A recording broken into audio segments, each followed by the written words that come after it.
Je vais vous parler d'une rencontre que j'ai faite par la grâce d'Allah. Ce fut lors d'un match de foot avec mon fils. Un jeune homme de l'équipe adverse ne cessait de s'adresser à moi en disant Inch'Allah.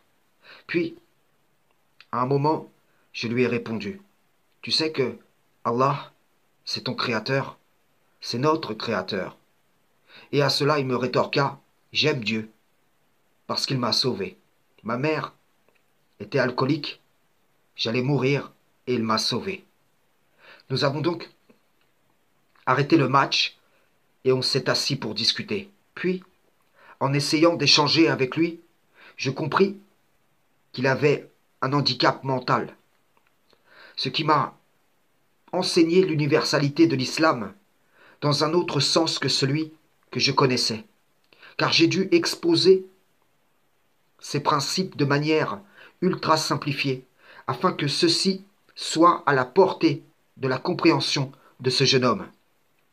Je compris une autre dimension de Allah ne cherche pas une âme au-delà de sa capacité. Allah peut apporter à chaque âme sa guidée. Il guide qui il veut vers la bonne parole sur le chemin du digne des louanges. Rendez-vous compte d'une capacité mentale si réduite, ce jeune homme avait développé un amour du Créateur inconditionnel, tandis que des gens au quotient intellectuel élevé en sont privés.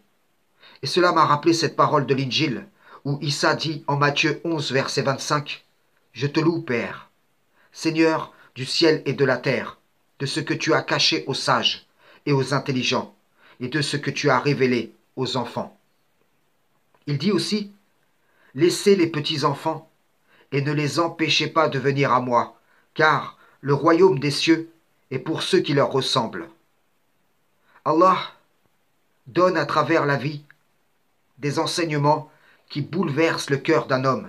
Je vous le dis, ce jeune homme au cœur d'enfant est un témoignage qui doit amener à une réflexion sincère, car son handicap, le Seigneur l'a transformé en une force dans la vie, tandis que l'absence de cet handicap est une faiblesse pour beaucoup.